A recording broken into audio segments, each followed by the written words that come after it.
So I have with me yet again my regular guest, Laure Jackson, who is back to talk about all of your sensory issues. Now, last week I said sensory stuff because I didn't quite know how to describe what it is that you do, but I think I've learned something, which is great. And we've had some questions and comments. So thank you for joining me once again here on the Get You Home show. Oh, it's great to be here. Looking forward to the questions too. Jolly good. Let's just dive in, shall we? I've got some very different strands. So this one, both anonymous, they email me separately. So this is someone who's had some struggles with his brain. He is classed as having brain, let me get this right so I don't misread him. He is classed as having a brain injury because he had cancer many years ago. And he said, this is his question, the main issues are coping with memory caused by low processing levels and fatigue. The question is how to cope with that and how to cope with folk not understanding it. Is there anything Anne might be able to do to help me? Oh, what a great question. Yeah, I think to start with, it's good to make the clarification that this isn't a technical sensory processing issue in the way that we would deal with those who have developmentally developed that way, as it were. You know, so for the children that are coming in, we would typically see sensory processing issues as a result of just the way that the brain has formed or hasn't really connected. So we can use specific sensory integration and processing strategies and therapies to get those connections working better. However, the best thing is about our brain is that even if we have an injury, we can still use certain strategies. We can't do the same types of therapy, but we can use a lot of that common sense that we know from the neuroscience and apply it to practicalities. So with someone with a brain injury, that is a different approach, and there are different strategies, different ways in that we would use with those. But yeah, absolutely. Any kind of assault on the brain is going to affect processing. So yeah, so it sounds like he has a lower processing speed and memory retention, possibly. It would be interesting to see if he is able to ascertain which types of memory so that we can focus on ones that might have some areas of strength. So he might be better at visual memory. So it would be writing things down and having things up so that he can actually see things rather than hear things. So you'd have visual prompts for his memory of things to do. The same way that many of us would write a shopping list or something. We've got it there as a visual prompt. Other people would be better recording things on their phone so that it's there as an auditory prompt of things that they need to remember and need to do. So there would be a lot of what we class as cognitive strategies. So there's lots of those strategies that involve clever thinking. So he needs to think cleverly around the areas that he struggles with. So we're finding what are the areas of his memory aren't that great. And whether it be visual memory, auditory memory, he might find that smells trigger off better memories, and he can associate smells and put smells into place to help him remember certain things. He could certainly do what we class as those visual timetables. That's often a great one for those who have more auditory, so that the hearing, if they don't process things so well through their hearing, we like to write those pictures, whether we take photographs of the order of things in the order in which things need to be done. So if he's trying to make himself a meal, then he'd actually make sure that he has would have a recipe. It's clear, it's all laid out for him. And the same thing would be actually if there's a memory issue getting dressed, that you would want to put those pictures out of the order of getting dressed. Or if he's in work, what are the things that he needs to do, and making sure that he has those visual structures in place to be able to follow them, or put in those auditory structures, or smell, or that he has little tactile prompts. So it's just trying to use as many of the different senses as possible to connect with him. The lower processing speed is trying to slow things down on the computer, make things bigger, using, the same way that we can speed up the videos when we're watching videos. It's learning how to to accept that sometimes you have to slow these things down, and pressing pause and so on. And then he had another really good point, if you don't mind me just carrying on and chatting Go away, for it. Is how he then communicates that to others. Now, in the schools that I'm working with at the moment, we are developing and creating what we call like snapshot handovers. So it's a tiny little communication to be able to let other people know how it is that we work best. And so it's a completely non-judgmental, but it is a little something. And he could well do, if he doesn't mind, having just a little, it's like a business card that, hi, my name is such and such. This is what I do. I work best if you can call my name rather than tap me on the shoulder, or, look me in the eye if you want to get my attention for something, to make sure that I'm actually hearing what you're saying. So it's having a tiny little, whether it be a little flyer or a little business card, just a little something, because people won't know. People have no idea that you have these issues. And it's only when you're able to tell them that they will start to understand. And it's much better at least having a little bit of awkwardness until you get used to it, by saying, look, it would really help me if you could just have a look at that. And that's how if you communicate to me like this, then I'll be able to respond much better to you, or I'll be able to work better, be more productive in my office place. If these things were accommodated, and if you could do these certain things instead. Because you went on, the bit he said was he struggles when there are certain phrases that people use, and he's like, I really struggle with that. And the one that he said was, we all have memory problems. And that's one that he really struggles with. And when people say that, it's like, well, yes, but no. So he was saying, have you got any thoughts around, I think you've answered some of that, but have you got any sort of thoughts around those sorts of issues? Yeah, it would be validating that other person back, because it's really easy to get on the defensive. Oh, I tell you, when people say things and you think, oh, crumbs, you really don't get it. But we don't want to, we don't want to show that back. We just accept that that's where the other person is at. So it was like, okay, yeah, I hear you. I understand that. But however, what it means for me is I find it hard when. So if there is a sense of don't hit back immediately, I'm sure you wouldn't. But it's just hearing that that's where the other people are at. Sometimes it's just have a deep breath and just walk away. So it's sometimes it's really not worth it, is it? But other times it's like, well, actually, I want to help this person to understand, because they actually are genuinely interested. They're just a bit clueless. They just don't know. So it would be, I hear that, but for me, it looks like this, and I would appreciate it. It really helps me if. But then he's got to know himself well and find and make sure that he has his own strategy so that he can actually communicate it. And that's a big part of normally what I do, is trying to help people work out and clarify for themselves what's helpful, so that they can then communicate it well to others. Yeah, it's. I think sometimes it's that kind of awkward response on our own part. It's like, oh, how do I deal with this? So rather than being compassionate or understanding or helpful, we just sort of blurt out something that we think hopes will make that person know that we're compassionate, but it's not necessarily the right words, is it? Yeah, or we're actually really annoyed at the other person. They're really not the right words. Well, there's that. Could be a bit of both, couldn't it? Yeah. Right, let's move on to another one. This came in from someone. It's sort of three different questions here. So the interview is fascinating. This person really doesn't like getting things on their socks, like a piece of cereal or some crumbs. So he said that's clearly not a disorder. However, his daughter does struggle with sensory issues. When she was younger, she would change her clothes very frequently as she didn't like the feel of some of them. Is that something that you come across, or you might be able to help someone process better as a family? Yeah, absolutely. It's quite classic. That's a weekly thing that I hear and that families struggle with. So yes, but we would also need to look at all of the other senses. So that is a typical tactile response. So it's their touch, what something feels like.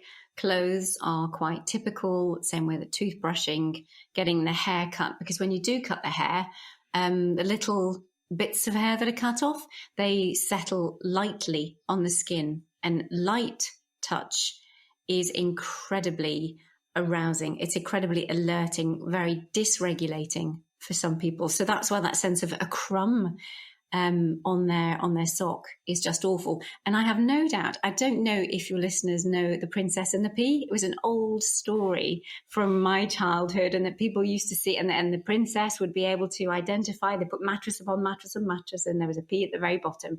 I bet she had sensory processing issues. I think that's where the story came from, because our individuals, whether it be children or adults, are picking up the slightest change, the slightest difference.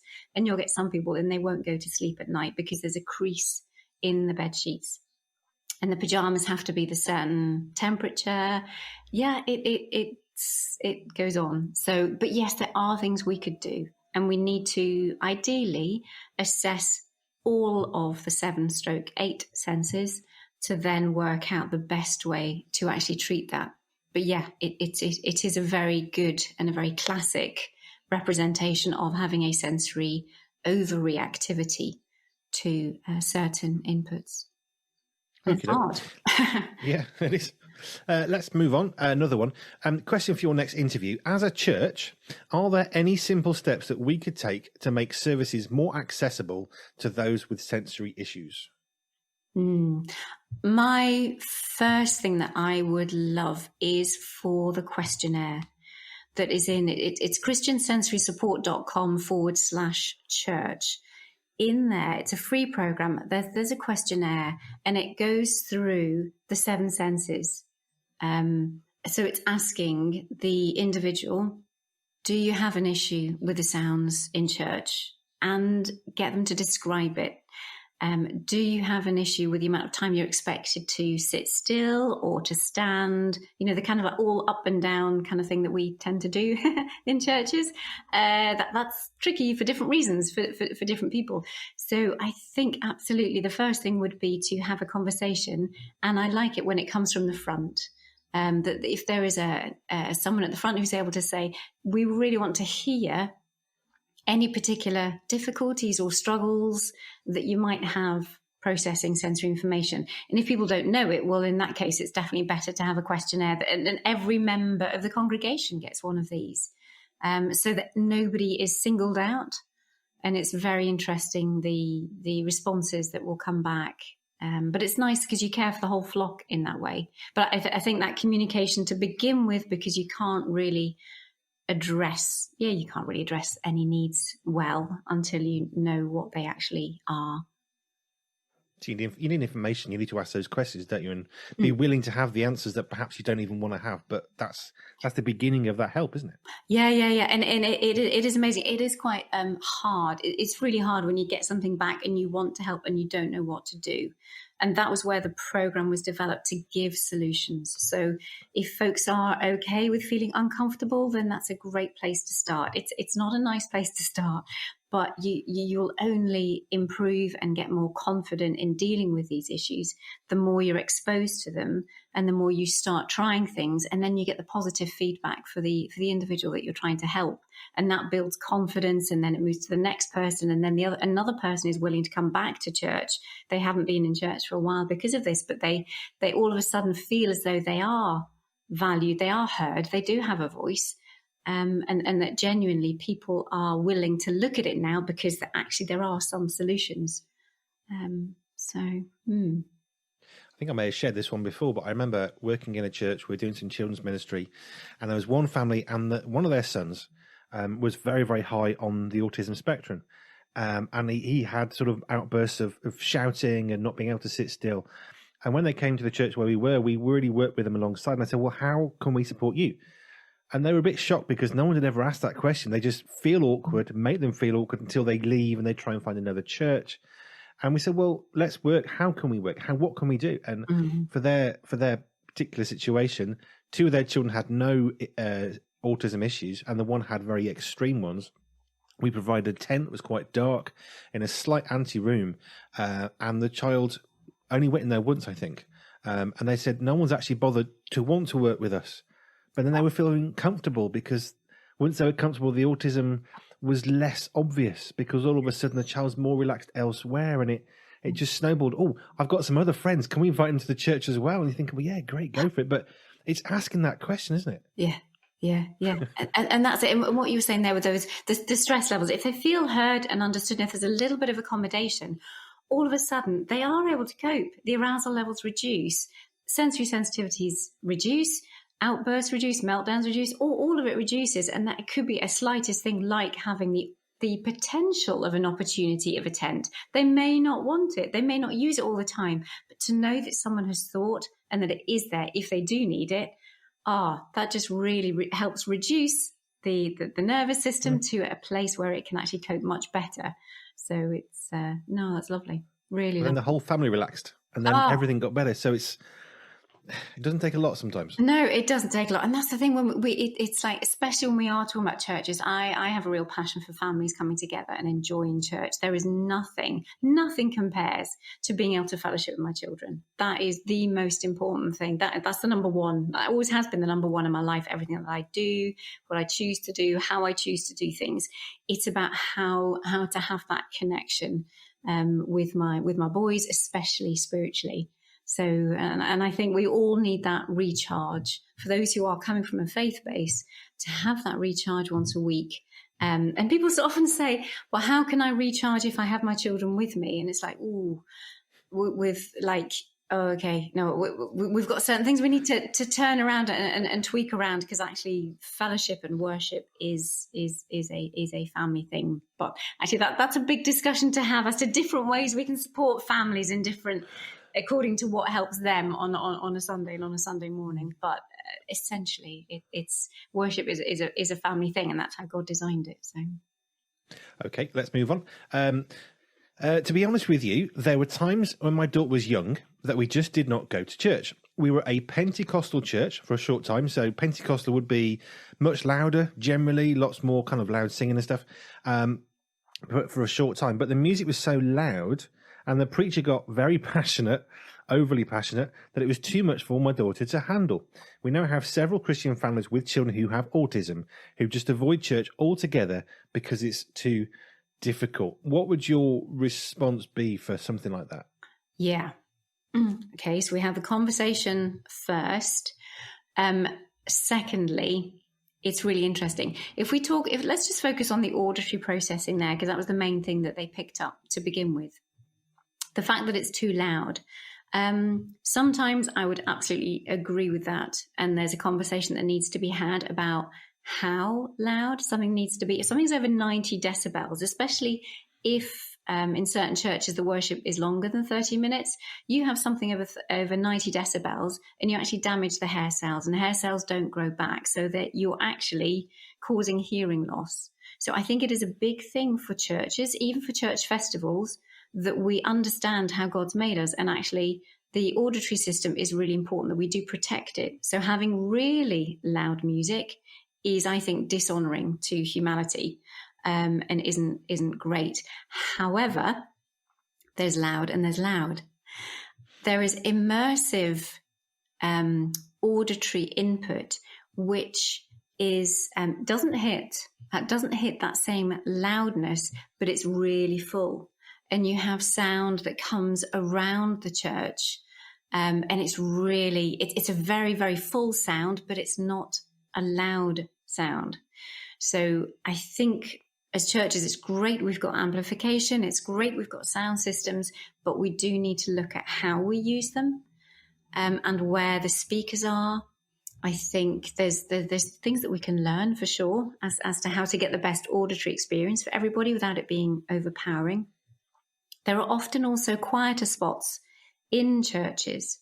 So it might be down at the front or at the back to the left, or in a little portion of the church if you've got one of these older churches. So it's worth looking at the auditory environment so that you do a proper assessment. And that's part of the Sensory Healthy Church program, that there is an audit that you would go through to make you think that maybe people didn't think before. There might be a quieter place in the church that isn't as, you don't get it as strongly as you do in other places in the church. So that could be one thing as far as the environment's concerned. So it's either genuinely turning it down, and does it need to be as loud as it is, looking at the sound system and different ways of creating the sound system, finding different spots within the church. And then for the individual themselves, I often say that ear defenders are one of the best things ever. And the fact that they are now so widely accepted. And it's really cool. If you're a teenage lad and you've got your big headphones on, like, that is so cool. Like, nobody's going to bat an eyelid. And it's just if you have them for younger ones, and the girls have these lovely, lovely pink fluffy ones, or, you could choose what ear defenders you want, or you can have your little earplugs if necessary. It's a way, we do need to protect people and their auditory processing. It is a big one. It was definitely the biggest that came out in the church survey. Between that and movement, actually, it's noise. Noise is the biggie, and movement experiences as well. Was there something else in that question? Over passionate preaching, and the music was so loud. And so there are children who don't attend. I remember I've done all age services in churches. It's one of the things I love to do when I can. But I'm always very conscious that there are people for whom that is difficult. And growing up, I watched the children's service was the one where the children didn't come. And people were saying, why not? And even as a sort of 15-year-old lad, I'm thinking, it's because the children are bored and they're not engaged, or it's too loud, or it's too long, or it's language they don't understand.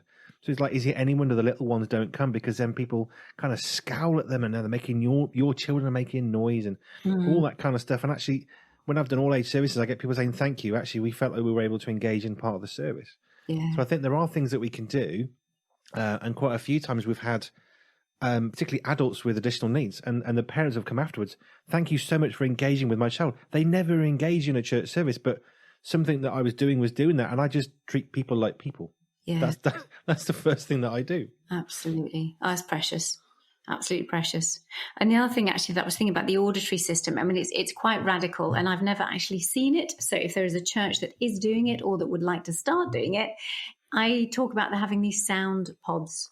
So that actually there are these, they're glass, PVC, or whatever you want, pods within the church. There are spaces that we can actually close off, but you can still see what's going on.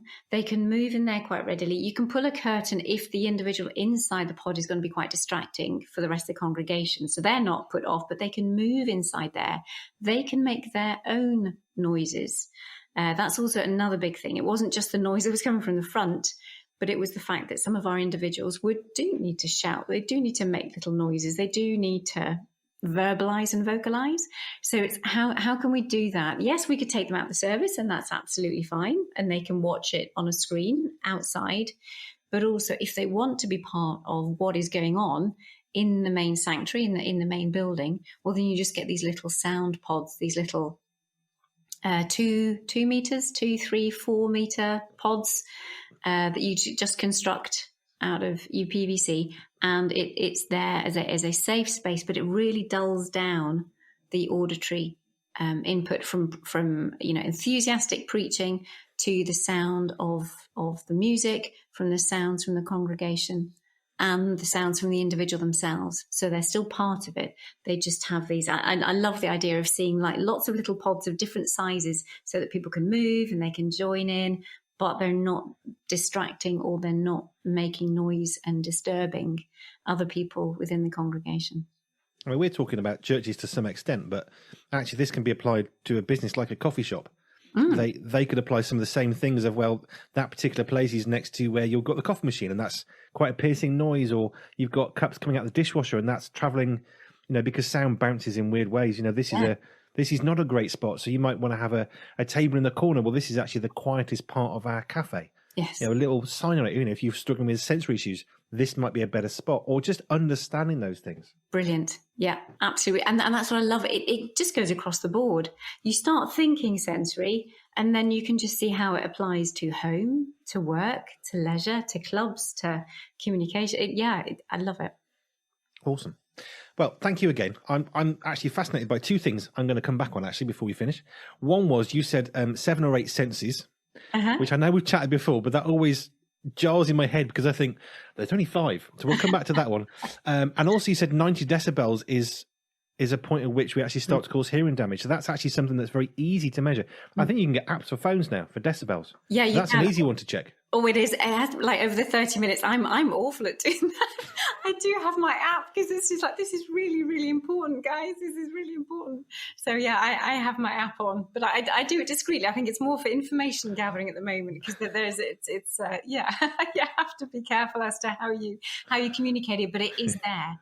If that is over there for 30 minutes, it will hit. I think a lot of churches will hit the 90 decibels during the service. But if it is constantly at that for over 30 minutes, you will start to cause hearing damage. All right. And then 8 senses. So just for people like me who think, I thought there was 5. Okay. Okay, this is a test for everybody listening. All right, okay. So we've got sight. I'll do it in our typical language until we get onto the more complex ones. We've got sight, sound, smell, taste, and touch. So auditory, olfactory, gustatory, visual, and tactile. There's our main 5. Now the other ones are proprioceptive system. That is information that comes from our muscles and our joints so that we can do things with our eyes closed, and I can make little signs. I can't see what I'm doing, but I know what I'm doing because the information is going from my muscles and my joints to my brain and back. That also helps you do things behind your back. So if you can't do things behind your back, if you can't tie a bow, other things that happen behind your back, or if you're trying to comb your hair or do your hair, if you've got long hair, you need good proprioceptive integrity, proprioceptive awareness in order to be able to be quite dexterous and coordinated when you're not looking at what you're doing, so that you don't trip upstairs, so that you're able to actually kick a ball when you're actually looking down the field instead of looking where your leg is. That's all proprioceptive information. The vestibular system is based in the inner ear. I've heard of that bit, I think. And that's what that it kind of like tells you every time your head moves, whether you tip it forwards or backwards or side to side, or if you spin or if you're upside down, you're stimulating the vestibular system, which is a massive, it's huge. It affects us in loads and loads of ways. At some point, we'll have time, hopefully, to explore that because it's quite profound in what it does to us as humans. But so if you've got somebody who is a spinner, a rocker, they're upside down, they're watching TV with their head on the sofa and their feet up on the wall, lots of things going on there. And then the final one is interoception, which isn't actually a sense. It is a group of senses. So that's often why I say 7/8, because we've got those 7 senses, those 5, the 5 that we normally know with proprioception and vestibular. That's the 7, and we can use those for treatments. Interoception is the 8th group of senses, which combine all the internal senses. So when we know that we need the loo, when we need to go to the toilet, when we know that we are hungry or that we've had enough to eat, when we can feel our heart racing or not, we can feel the blood pumping through our veins, we can feel when we're out of breath. All of those experiences are picked up by our internal senses, our interoceptors, which sends the information to the brain. So you have some people who hate doing exercise because they can actually feel or just even walking down the street, and they get a lot of blood pumping through their heart, and they just don't like the feel of it. We have toileting accidents because maybe they're 7 years old, but they're still not able to recognize those toileting signals. And hunger. We've got those who just do not eat because they don't have those receptors saying that I'm really hungry now, and telling the brain that, and the brain is not perceiving it that way. So therefore they don't think to eat, or obviously the opposite way around. And then they're always eating because they don't have a sense of I am full or I've had enough. So. Wow. Okay. So more than 5 senses. 7 plus, really. 7+, yeah, because there are many, many more after that. They're just the main ones that we focus on because they have the most impact on function and how we can actually treat them. Yeah. Brilliant. Well, it's really interesting as ever. The comments we're getting, people are saying, this is really fascinating stuff. This is really interesting to know.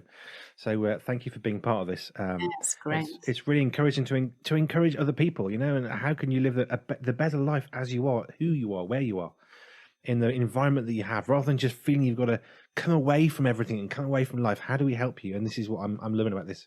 So thank you. That's brilliant. Thank you. As ever, thank you, Laure Jackson. And we'll be back next week, all things being the same.